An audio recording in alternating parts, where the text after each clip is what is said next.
నక్షత్రం ఉంటుంది. ఆర్ద్రయా రుద్ర ప్రథమానయేతి. ఎవరి నక్షత్రం అండి? ఆర్ద్ర నక్షత్రం అంటే శంకరాచార్యుల వారి నక్షత్రం. రుద్రుడు దానికి అధిష్టాన దేవత కలిగినటువంటి నక్షత్రం. శివాజీ మహారాజుడు కూడా ఆర్ద్ర నక్షత్రమే.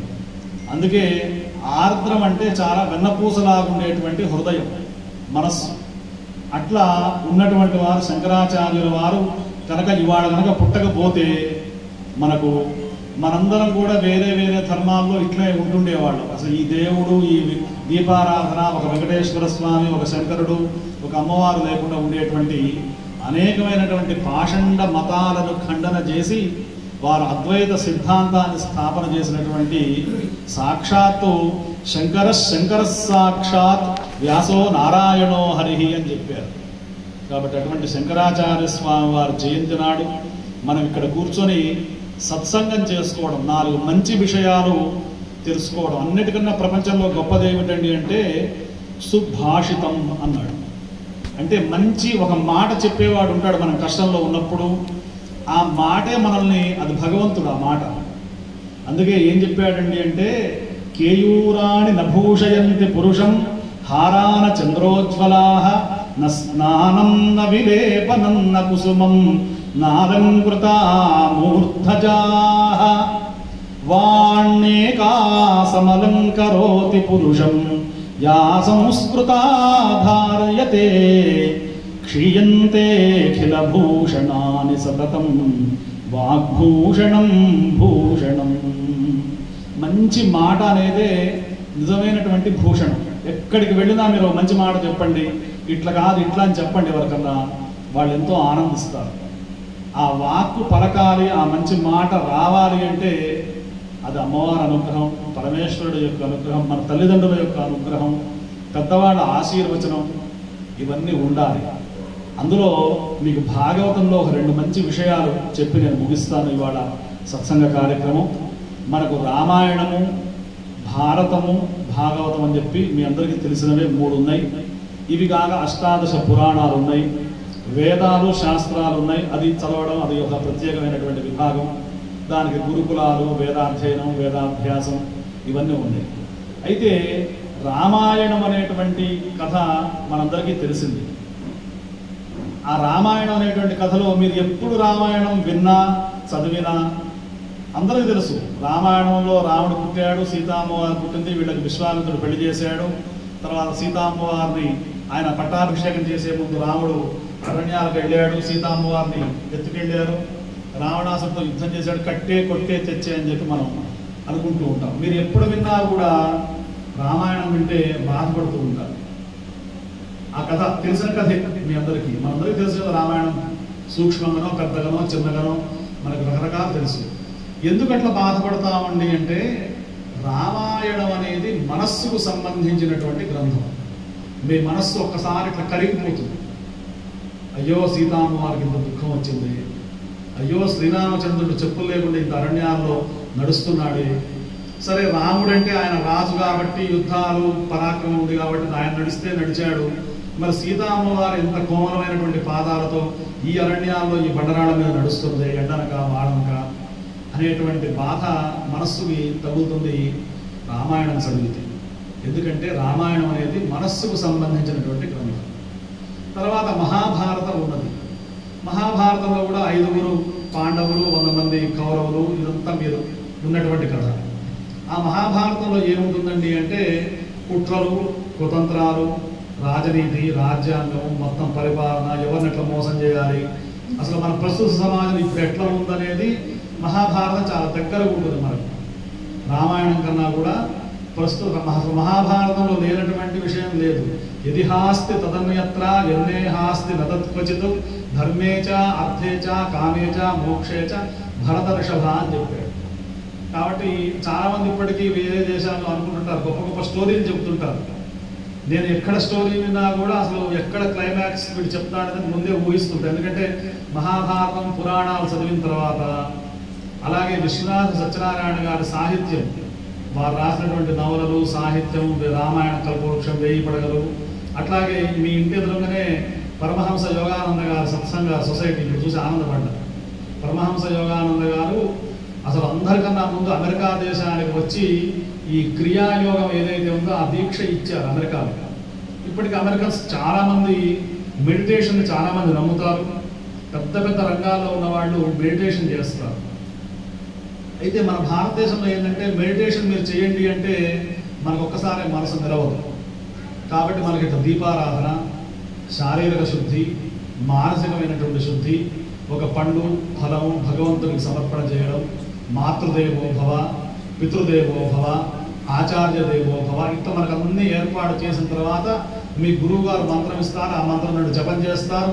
జపం నుండి మీరు ధ్యానంలోకి వెళ్తారు. ఎప్పుడైతే ధ్యానంలోకి మీరు వెళ్ళారో సమస్త విశ్వం మొత్తం మీకు కనబడుతుంది. అట్లా యోగానంద గారి నుంచి అనేక మంది క్రియాయోగ దీక్ష తీసుకొని అక్కడ అమెరికాలో చాలామంది చేస్తారు. పెద్ద గొప్ప గొప్ప వాళ్ళు వచ్చి అడుగుతుంటారు, మీరు చేస్తారా అండి మెడిటేషన్ అడుగుతారు. మనం కూడా మెడిటేషన్ చేస్తాం. అయితే ఎందుకు చెబుతున్నాను అంటే మహాభారతంలో ఉన్నటువంటి విషయాలు మనం ఎప్పుడు విన్నా కూడా మన బుద్ధి బాగా పనిచేస్తూ ఉంటుంది. కాబట్టి రామాయణం మనస్సుకు సంబంధించిందైతే, మహాభారతం బుద్ధికి సంబంధించిందైతే, ఇప్పుడు మీకు చెప్పబోయేటువంటి సత్సంగం మహాభాగవతం. మహాభాగవతం ఎందుకు చెబుతున్నారంటే మోక్షం రావాలంటే మీరు మహాభాగవతం పట్టుకోవాలి. మీరు చివర వెళ్ళిన తర్వాత భాగవతమే చెబుతారు. అదేదో 5వ తరగతి 6వ తరగతి సబ్జెక్ట్ కాదు. సరే విద్యావతానాం భాగవతే పరీక్ష అని చెప్పి మీకు ఎంత పాండిత్యం ఉన్నా కూడా అది చాలా అనుభవంగా భాగవతము తెలిసి పలుకుట చిత్రంబు. నేను చెప్పిన మాట కాదు, పెద్ద పెద్ద మహాకవులు చెప్పారు. భాగవతం గురించి ఆ మాట ఎత్తాలంటేనే భయం అండి, చాలా కష్టం. దాంట్లో ఉన్నటువంటి విషయం చెప్పాలంటే భాగవతము తెలిసి పలుకుట చిత్రంబు శూలికైన తమ్మి చూలికైన విబుధ జనుల వలన విన్నంత కన్నంత తెలియవచ్చినంత తేట పరుతూ. కాబట్టి శూలి అంటే శంకరుడు, తమ్మిచూలి అంటే బ్రహ్మదేవుడు. భాగవతము తెలిసి పలుకుట చిత్రంబు శూలికైన తమ్మిచూలికైనా. కాబట్టి శివుడు చెప్పలేడు, బ్రహ్మదేవుడు చెప్పలేడా దాని యొక్క లోతు ఎంత ఉంది ఈ సముద్రం అనేది. భాగవతము తెలిసి పలుకుట చిత్రంబు శూలికైన తమ్మిచూలికైన విబుధ జనుల వలన విన్నంత కన్నంత. పండితులు, మహానుభావులు, యోగులు, స్వాములు, పీఠాధిపతులు, తపస్సులు ఎవరైతే ఉన్నారో వాళ్ళు చెప్పంగా విన్నది నేను మీ అందరికీ చెబుతున్నానయ్యా. విబుధ జనుల వలన విన్నంత కన్నంత తెలియవచ్చినంత తేట పరుతూ. కాబట్టి మరి ఇన్ని మాటలు మాట్లాడుతున్నా, ఇంత గ్రంథం రాస్తున్నా, నా యొక్క క్రెడిట, నా గొప్పతనం అంటే పలికెడిది భాగవతమట, పలికించు విభుండు రామభద్రుండట, నే పలికిన భవహరమగునట, పలికెద వేరుండుగాథ పలుకగనేలా. కాబట్టి ఇది చెప్తున్నవాడిని, మాట్లాడేవాడు, మాట్లాడించేవాడు, చూసేవాడు, చూపించేటువంటి వాడు, అన్నం తినేవాడు, అన్నాన్ని జీర్ణం చేసేటువంటి వాడు, కదిలేవాడు, కదిలించేవాడు, నడిచేవాడు, నడిపించేవాడు అంతా కూడా సర్వేశ్వరుడైనటువంటి ఆ పరమేశ్వరుడు పరమాత్మే తప్ప నాహంకర్త హరికర్త. కాబట్టి చేసేది ఎవరండి అంటే మొత్తం హరి పరమేశ్వరుడు, భగవంతుడు పైన ఉన్నాడు, ఆయన నడిపిస్తూ ఉంటాడు. నేను కర్తని కాదు. అర్జునుడు అంతటి వాడు, అంత మహాభారతంలో అంత గొప్ప ఆయన గాంధీవాస్త్రం ఉంది, ఆ అస్త్రం ఉంది, ఇన్ని అస్త్రాలు ఉన్నాయి. కానీ నిమిత్త మాత్రం భవ సవ్యసాచిన్, ఇంత నిమిత్తం ఉండవయ్యా, నేను మొత్తం యుద్ధం చేస్తా అని చెప్పి కృష్ణ పరమాత్మ చేశాడు. అటువంటి కృష్ణ పరమాత్మ యొక్క సంకీర్తన ఉన్నటువంటిది మహాభాగవతం. ఆ మహాభాగవతం గురించి ఎందుకు 2 మాటలు వాడు చెబుతున్నానంటే మోక్షాన్ని కలిగించేటువంటిది మహాభాగవతం. వారికి మంచి సద్గతి కలగాలి, మోక్షం కలగాలి అంటే ఈ మహాభాగవతం యొక్క విషయాలు మనం చర్చించుకోవాలి, వినాలి. ఇవన్నీ మీరు అనేక సార్లు నాకన్నా ఎక్కువ మీకే ఎక్కువ తెలుసు.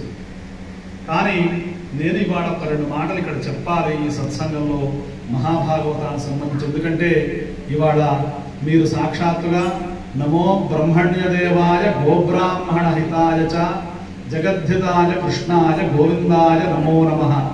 ఎక్కడుంటారండి 33 కోట్ల మంది దేవతలంటే గోమాతలో ఉంటారు. ఆ గోమాత నిమిత్తం మీరు మా రామభద్ర క్షేత్రం, మా స్వామి సంతోష్ స్వామి వారికి, ఆ దేవాలయానికి మీరందరూ కూడా నాన్నగారి పేరు మీద మీరు ఇవ్వడం, ఈ వైశాఖ మాసంలో అది శంకర జయంతి నాడు చాలా గొప్పదైనటువంటి ఒక పుణ్య ప్రక్రియ మీరు చేసినటువంటిది. ఇవాళ మరి మీ ఇంటికి ఇంతమంది, మా అనంతకృష్ణ శర్మ గారు, మా అన్నయ్య గారు, మా గొప్ప సంస్కృత పండితులు, మా తేజ శర్మ గారు, మా ప్రశాంత్ శర్మ గారు వేద పండితులు, మేమందరం వచ్చామంటే వారికి మాకు ఏదో సంబంధం ఉంటేనే వస్తాం. మీరు పిలిస్తే కూడా రావాలనేది లేదు. మనం ప్రోగ్రాం పెట్టుకుంటే కూడా ఇంతమంది ఒక్కసారి కూర్చోవాలని కూడా ఏమి ఉండదు. కాబట్టి ఇంత గొప్ప కార్యక్రమం మీరు చేశారు. ఆ కృష్ణ పరమాత్మ యొక్క సంకీర్తన ఉండేది మహాభాగవతం. శ్రీకృష్ణ యదుభూషణ నరసఖా శృంగారరత్నాకరా లోకద్రోహి నరేంద్ర వంశగహనా లోకేశ్వరా దేవతానేక బ్రాహ్మణ గోగణార్తిహరణ నిర్వాణ సంధాయక నీకున్మృక్యద త్రుంపవే భవలతల్ నిత్యానుకంపానిధి.